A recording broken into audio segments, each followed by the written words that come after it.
Hi everyone, my name is Kevin, and today I will be talking about fantasy football and specifically how to use standard deviations and z-score to help determine which matchups are the most ideal. So without further ado, let's jump into this presentation. So imagine a scenario. You have two starting quarterbacks, fairly similar guys. You have Kirk Cousins and Matt Ryan. This week, Kirk Cousins faces the Green Bay Packers and Matt Ryan faces the Carolina Panthers. ESPN, according to them, ranks the Packers defense as the number 30 defense against quarterbacks, meaning that they give up a ton of points to quarterbacks, while they have the Panthers ranked as the number 4 defense, meaning they're one of the best defenses against quarterbacks. So according to this, you probably shouldn't start Matt Ryan and you should start Kirk Cousins because the Packers defense seems very, very weak.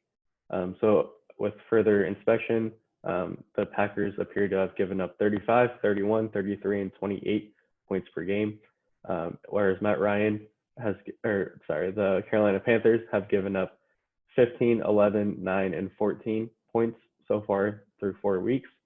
So again, according to this, it seems like the Packers defense is a defense to exploit. However, upon further review of which quarterbacks the Packers have faced and which ones the Panthers have faced, this is a hypothetical scenario. This didn't actually happen, but to emphasize the point, the Packers face Patrick Mahomes, Aaron Rodgers, Kyler Murray, and Josh Allen, some of the top quarterbacks in the league and some of the top fantasy quarterbacks. Whereas the Panthers in this scenario have faced quarterbacks like Jake Luton, Brandon Allen, Brett Rypien, and Carson Wentz. So obviously not the same caliber, not even close. So it's obvious as to why the Panthers haven't given up as many points per game and why ESPN ranks them high. So essentially when ESPN ranks these defenses against quarterbacks, all they do is just add up the total score that they've given up each week and rank each team based off of that. So because the Packers have faced some really good quarterbacks, they've given up a ton of points, obviously. And so they're one of the lowest ranked in terms of like most points given up. So that according to them, they're a bad defense. However, as you can see here, the caliber of quarterbacks they have faced is very, very good. So essentially the problem I'm trying to solve is, can we trust these ESPN rankings? And is there a way to kind of even the playing field when it comes to these defenses against quarterbacks? And if we can create our own rankings adjusted to matchup to find out which matchups are actually the best matchups to exploit in fantasy every week. So essentially, through my methodology, I tried to solve this issue. So first I listed out all of the quarterbacks that have started at least one game this season and how many fantasy points they scored. So as you can see in this first row, Kyler Murray has scored 26.3 points week 1, 32.14 in week 2, and I listed out the numbers throughout and did it for all quarterbacks that have started at least one game. And then using this data for weeks 1 through 10, I had the first column right here, you can see in the red. The first column is an average points per game for all of these quarterbacks. And so this is how many points per game each quarterback scores in fantasy. And then the second column, I took the same data through weeks 1 through 10 and found their standard deviations. And so these two numbers will come in handy, as you can see in this next slide. And so essentially here, I picked a defense, the Indianapolis Colts defense, and listed out their schedules, weeks 1 through 10. Because that is their sample size that we're going to go with.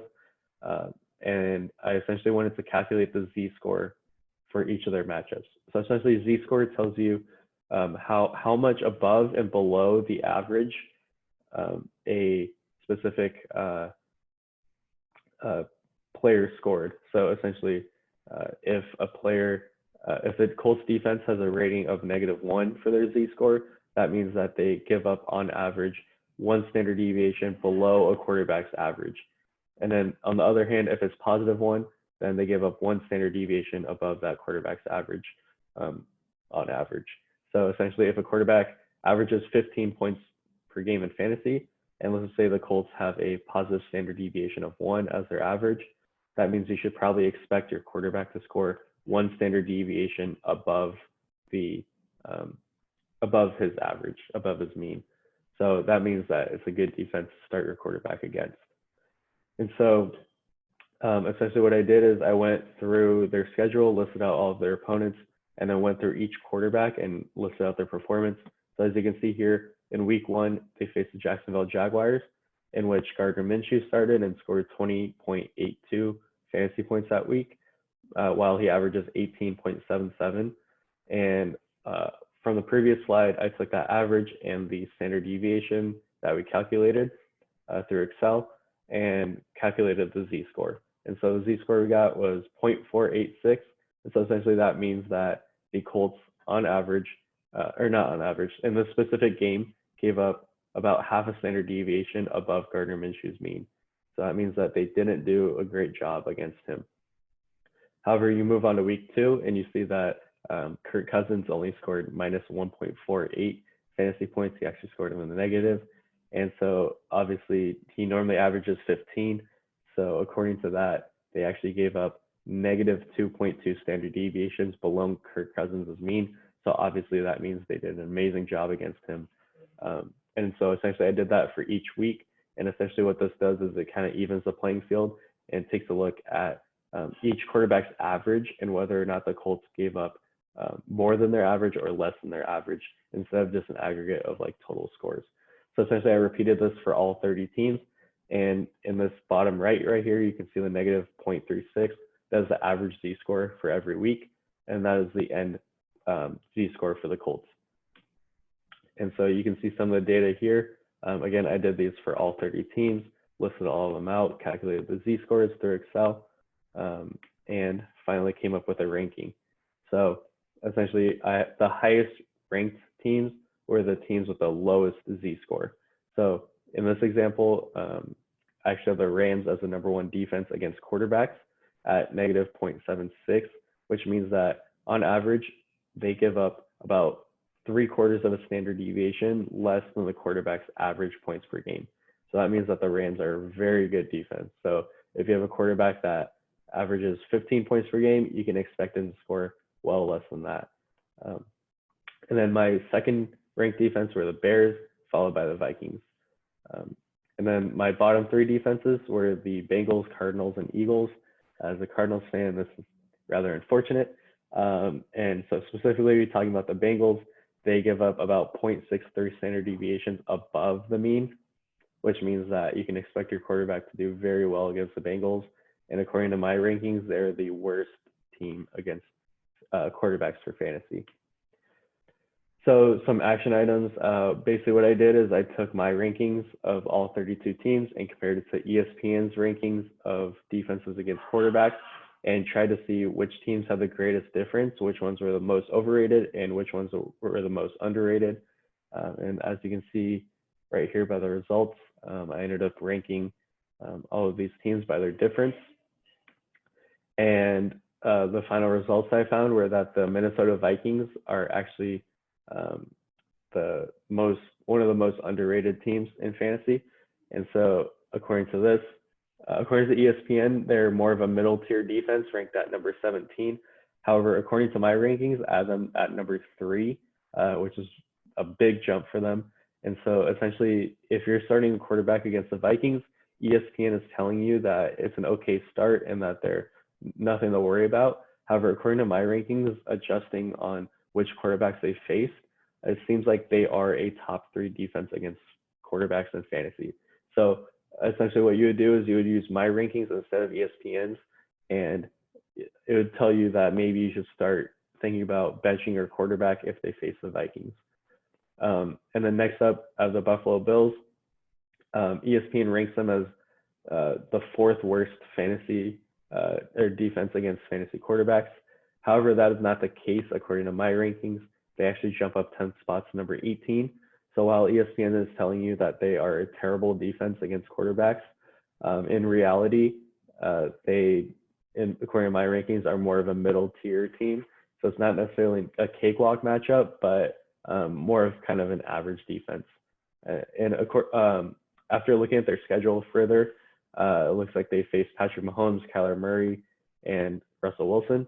So obviously those are top tier quarterbacks, and kind of explains why they've given up so many fantasy points and why they're ranked so low according to ESPN. And then moving on, at number 3 are the Dolphins. They jump up from middle tier defense at number 15 to number 6. So much like the Vikings, they made a big jump and are actually one of the better defenses against fantasy quarterbacks and probably one to avoid. And then on the flip side, I had the Philadelphia Eagles as the worst or as the most overrated team according to ESPN against fantasy quarterbacks. ESPN again has them ranked as a middle tier defense at number 14, but according to my rankings, I have them at number 30.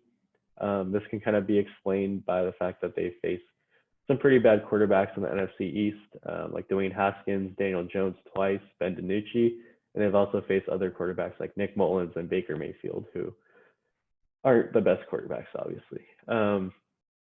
And so I have them as one of the most overrated defenses. So if you have a quarterback starting against the Eagles, ESPN is telling you that it's a decent matchup and that they're an average defense. However, according to my rankings, I think that that is a defense to exploit, as they are one of the worst defenses in my rankings against quarterbacks. So if you want to stream a quarterback, you can look at the Eagles defense to stream it against instead of what ESPN tells you as an average matchup. I think it's a very plus matchup. And then going on further, Washington football team and the Kansas City Chiefs are two other overrated defenses against quarterbacks. And what was also interesting was that ESPN ranks the Colts defense as the #1 defense against quarterbacks. However, according to my rankings, I have them at number 7, dropping 6 spots down. And so essentially, if you have a quarterback facing the Colts, ESPN is telling you in the red, no, do not start them. They're facing the best defense in the league against quarterbacks. However, according to my rankings, they're number 7, which obviously a top 10 defense is significant, but it's not as worrisome as ESPN is telling you. And 4 teams were ranked in ESPN exactly where they should be, and that were the Bears, Bucks, Texans, and Titans. And so as for next steps, you can use my rankings to determine which quarterback you should start every week instead of using ESPN's, as I kind of adjusted based on matchup which defenses do well against quarterbacks. And then further on, what I can do further is applying this methodology and analysis to running backs, wide receivers, tight ends, defense, and kickers. And then essentially I can have my own rankings every week for which defenses play best against which position groups. And then that way I can determine the optimal matchup for each player. And I think this is very useful in terms of like streaming players. If you go on ESPN, go to free agents, and you're looking for maybe a quarterback to start this week or a running back, you can find some hidden gems in there that face some matchups that ESPN says aren't great matchups, but according to my rankings are really good matchups. They can prevent you from making the wrong move. ESPN might tell you that some defense is a pretty bad defense, but according to my rankings, they're actually one of the better defenses, and so that would be one to avoid. And I think it can help prevent picking up the wrong players to play. And then further on, some more next steps that I can perform are to adjust the numbers every week. Obviously, my sample size was only weeks 1 through 10. We're currently sitting at around week 14, I believe. And so inserting the data for all the quarterbacks weeks 11, 12, and 13, updating all of the averages, standard deviations, and calculating new Z-scores through Excel will help adjust the rankings and keep it up to date. So essentially, if I were to really stay on top of this, I would update the numbers every week, change the rankings every week as everything is changing in the NFL. So yeah, thank you for listening to my presentation. I hope you guys enjoyed and can use this methodology to help better your fantasy team.